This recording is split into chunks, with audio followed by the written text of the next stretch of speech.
Olá, muito bom dia. Muito obrigado mais uma vez pela sua companhia. Está começando mais um programa Agronegócio e você vai ver a partir de agora. Frigoríficos fecharam a semana passada com as escalas de abates confortáveis e com ofertas de compra a preços menores. Revisões para cima da safra brasileira de soja e a queda do dólar em relação ao real pressionaram para baixo os preços do grão e também do farelo. Pecuaristas estão com dificuldades para fechar negócios envolvendo animais de reposição lá no Mato Grosso do Sul. Você vai conhecer algumas novidades no contrato de arrendamento rural. Vai ver também que os agricultores argentinos concluíram a semeadura da safra nova de soja e a importância da comunicação nas empresas. O agronegócio está começando.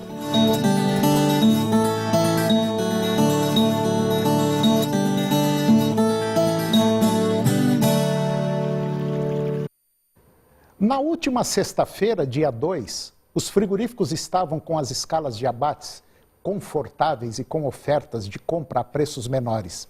Este cenário tem sido observado com muita frequência, principalmente no estado de São Paulo. Na contramão, frigoríficos que não se prepararam para o incremento da demanda sazonal de início de mês deparam-se com ofertas restritas e têm que fazer ofertas de compra com ágio em relação às referências. Cenário visto principalmente em Minas Gerais.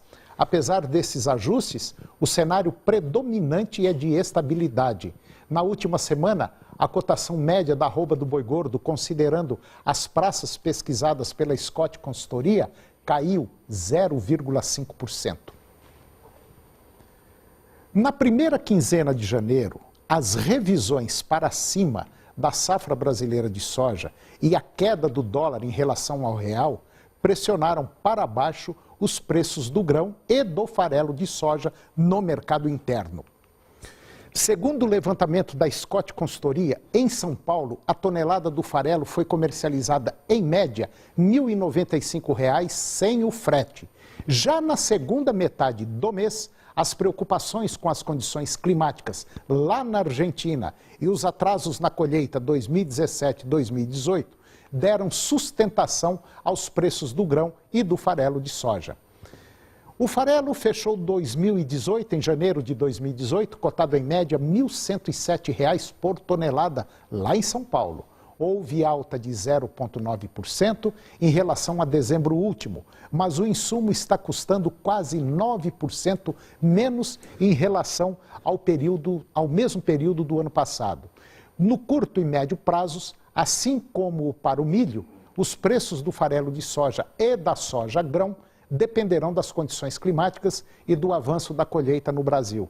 Se as chuvas derem uma trégua e os trabalhos no campo avançarem, quer dizer, aumento da oferta interna, a tendência é de cotações baixas no mercado brasileiro, principalmente considerando o dólar em mais um patamar baixo, para como observado no mês de janeiro. Mas, de qualquer forma, atenção ao clima, no Brasil e na Argentina, e também à demanda mundial aquecida e ao câmbio, que são fatores que podem pontualmente interferir no mercado neste período de safra.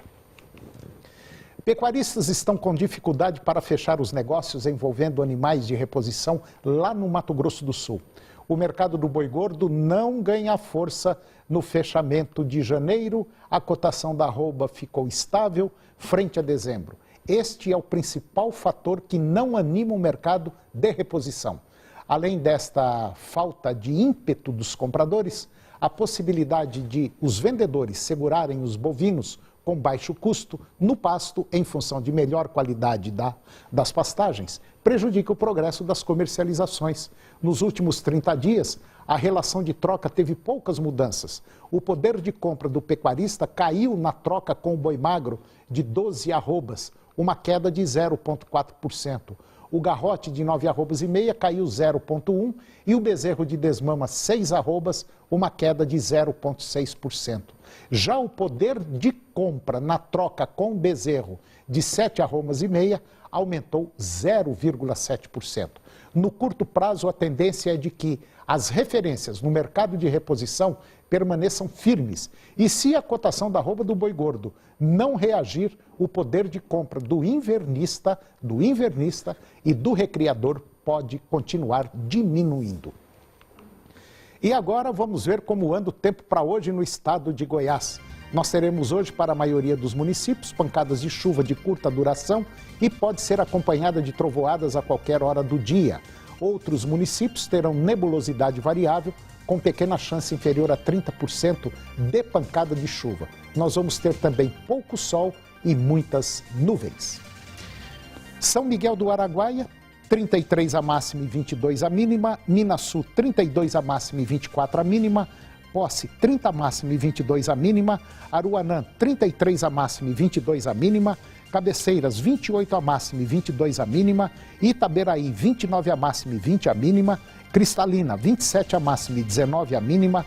Mineiros, 29 a máxima e 19 a mínima. E Rio Verde, 27 a máxima e 19 graus a temperatura mínima. E depois do intervalo, você vai ver algumas novidades no contrato de arrendamento rural. Vai ver também que os agricultores argentinos concluíram a semeadura da safra nova de soja.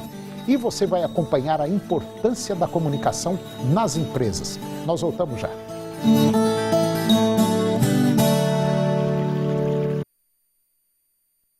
Eu vou conversar agora com Fernanda Chaveiro da Silva. Fernanda é advogada, mestre em agronegócio pela UFG, especialista em direito empresarial, professora universitária e também doutoranda em agronegócio pela UFG. E nós vamos falar sobre um tema interessante que provavelmente, com certeza absoluta, muitos produtores daqui no nosso estado estão, às vezes, com alguns problemas relativos a contrato de arrendamento rural. E nós vamos falar sobre as novidades do arrendamento rural. Doutora Fernanda Chaveiro da Silva, bom dia. Bom dia, Antônio. Tudo bem? Tudo ótimo. Pois é. Tem muitas novidades em arrendamento?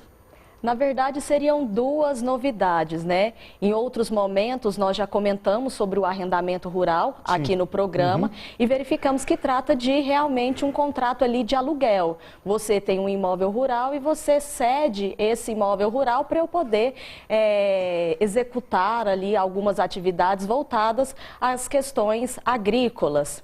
E as novidades que foram implementadas e que vêm assim com mais força agora, seria a questão da cláusula de observação às questões ligadas ao meio ambiente e também uma nova cláusula que pode ser inserida também é referente à cláusula de negociação processual, que foi inserida agora de acordo com o artigo 190 do novo Código de Processo Civil.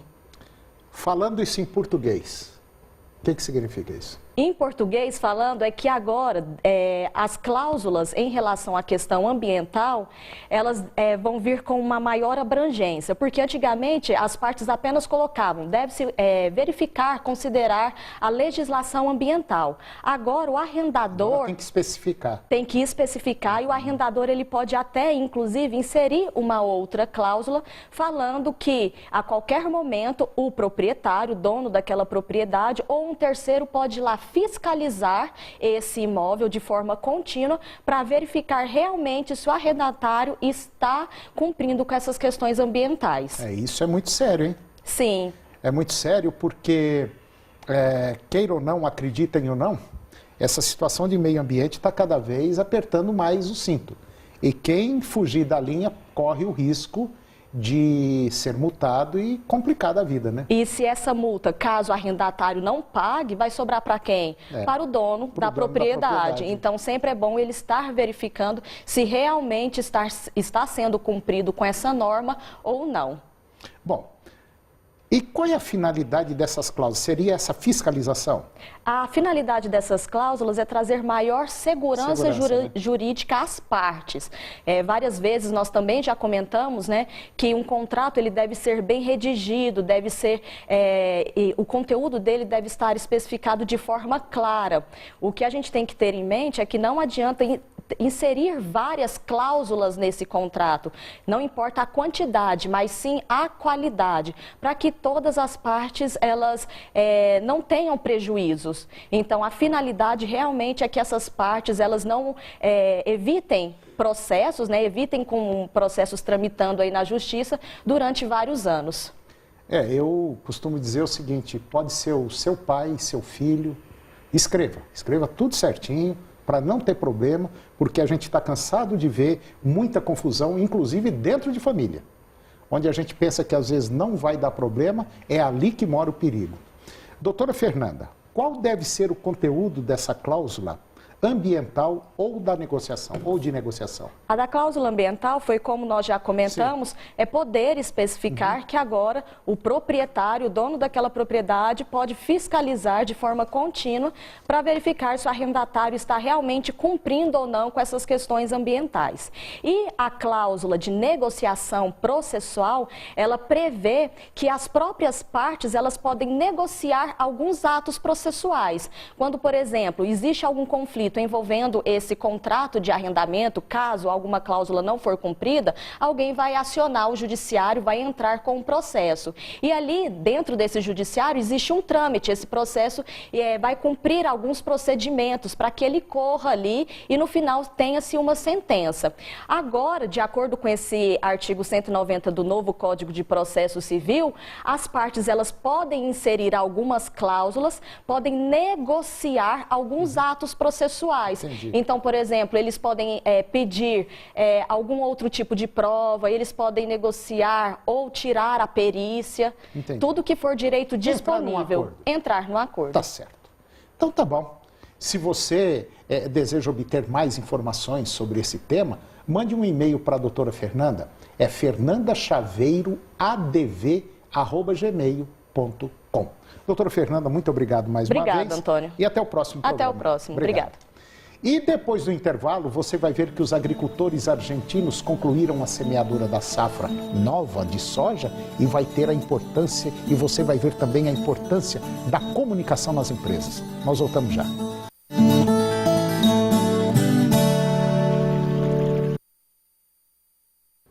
Os agricultores argentinos concluíram agora a semeadura da safra nova de soja, mas a ausência de chuvas e as elevadas temperaturas têm comprometido o potencial de rendimento no campo.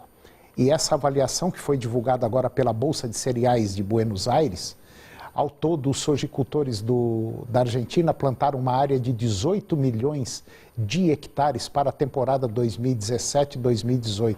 Na safra passada, 2016-2017, foram 19,2 milhões. Segundo o boletim mensal da Bolsa, a finalização do trabalho de campo foi possível com uma recuperação dos níveis de umidade do solo.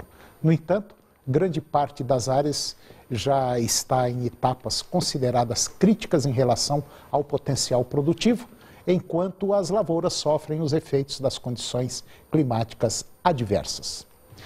E agora eu vou conversar com a doutora Adriana Ferreira, doutoranda em Governança e Sucessão no Agronegócio, mestre em Desenvolvimento de Líderes, especialista em consultoria e coordenação de grupos e também especialista em coaching. E nós vamos falar sobre a importância da comunicação nas empresas. Doutora Adriana, bom dia. Bom dia, Antônio. Tudo bom? Tudo ótimo.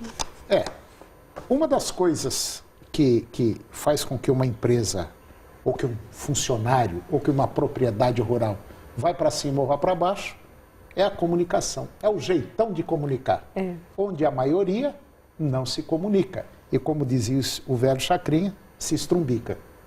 Exatamente, não é Antônio. É exatamente isso. Nós fizemos uma pesquisa e descobrimos e percebemos que são 3 pontos que abalam a empresa. O primeiro é a comunicação. Esse ponto, ele pode comprometer o processo sucessório. Por quê? As pessoas acreditam que elas sabem conversar, Antônio. E, na verdade, nós nos acostumamos a falar de questões que envolvem até a violência no falar. Então, muitas vezes, e o que é essa violência? É gritar? Não. Muitas vezes é uma fala mansa que você tem, mas que gera julgamento, que gera juízo de valor Por exemplo, João é preguiçoso. Quando você fala que João é preguiçoso, você está fazendo um juízo de valor. Imaginem uma família que está em sucessão e que alguém fala algo de outro e isso ofende, porque quando você faz juízo de valor, você ofende valores que são muito importantes para as pessoas. Então, o que acontece? A comunicação é fundamental. Trabalhar a nossa forma de comunicação, trabalhar o que falamos, como falamos, o tom de voz, é essencial no planejamento sucessório. E do outro lado, precisa ver se a pessoa também tem condição ou capacidade de entender o que você está falando, né? Você está falando, sem dúvida. E que geralmente não tem. Porque ela já vai com a barreira, né? Ela já vai preparada para o seguinte, se falar qualquer coisa eu já... Exatamente. É assim que funciona. E aí, se o outro tem uma comunicação adequada, sem essa violência nas palavras, sem fazer julgamento, fazendo observações e não avaliações, faz com que o outro esteja aberto, não entra na defensiva, sabe, Antônio? Então, nós precisamos hoje trabalhar a nossa comunicação. E como que chama isso? Comunicação não violenta, que foi um método criado por um Marshall Rosenberg, e ele trabalhou no mundo inteiro, em especial mediando grandes conflitos. Então, se nós começarmos a trabalhar a nossa comunicação hoje, para adequar ao planejamento sucessório e as outras questões dentro da empresa, com certeza nós temos um ambiente melhor. Por quê? Porque a fala gera ação. Todas as vezes que nós falamos, existe uma ação que vem depois da fala. E esse é que é o complicado. Se você fala agressivamente ou se você fala acusando alguém, em seguida, ou a pessoa parte para uma defesa ou simplesmente ela foge do assunto. Queira ou não, é a lei da ação e reação. Só que a gente não sabe que jeito que o outro vai agir. Às vezes o outro afasta, abaixa a cabeça e fica quieto, mas ele está armando uma baita de uma paulada que vem logo em seguida. Sim, né? Porque ele é a aí ditadura já começa da a coisa resposta. Não dá certo. A coisa já começa a não andar. E as pessoas têm, Antônio, a ditadura da resposta. Se o fulano falou, eu tenho que responder. Por quê? Né? A gente tem que perguntar, eu vou responder, por que eu vou responder, como eu vou responder e o que me motiva a dar uma resposta. É verdade. Isso aí causa uma confusão. Doutora Adriana, vamos para o intervalo comercial e depois a gente vai falar mais um pouquinho sobre essa importância da comunicação nas empresas. Nós voltamos já.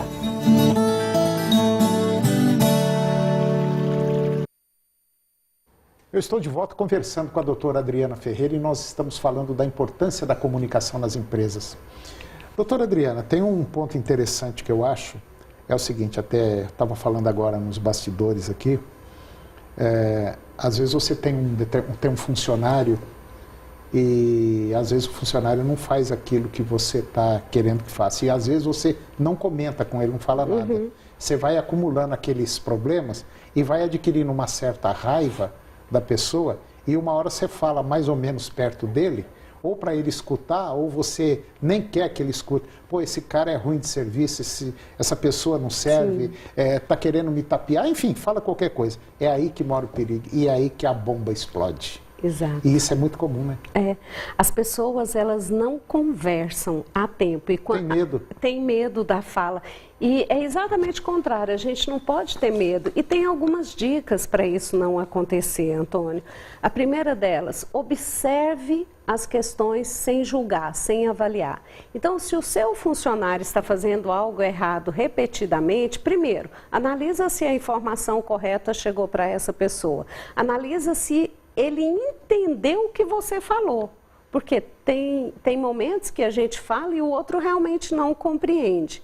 Depois disso, veja qual é a necessidade que você tem de falar aquilo novamente. É preciso?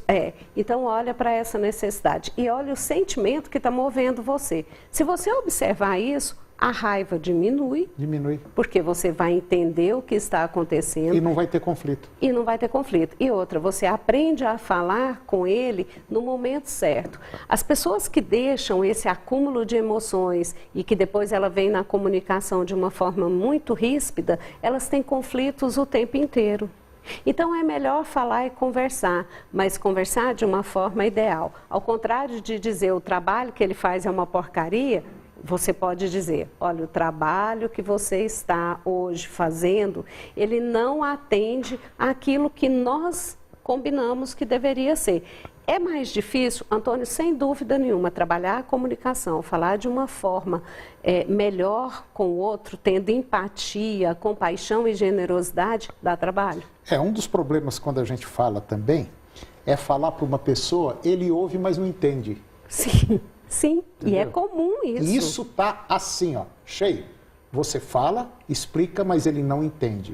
Ou ele não quer entender, ou ele faz de conta que realmente não entende. Isso. E entendeu? Às vezes não entende e não tem coragem de falar para você, me explica novamente, da forma como você falou, eu não entendi. Então as pessoas, os donos das fazendas, das empresas, precisam estar atentos como eles estão falando. E na família acontece um movimento interessante, porque a gente acredita, nós acreditamos que a intimidade faz com que o outro entenda tudo que eu estou falando. Não é verdade, pelo contrário. Né? A intimidade às vezes atrapalha. Sim, então nós precisamos colocar a nossa comunicação de uma forma que atenda ao que nós desejamos, mas respeitando o outro profundamente. Vamos falar, você pode até ser duro, mas seja objetivo e claro. Assertivo. Assertivo, que dá tudo certo. Doutora Adriana Ferreira, muito obrigado mais uma vez pela sua participação e até o próximo. Eu quem agradeço, Antônio. Muito obrigada. Obrigado. E o programa de hoje chegou ao fim e eu termino com a seguinte mensagem. A disciplina é a ponte entre metas e resultados. Um grande abraço, um bom dia e até o próximo programa.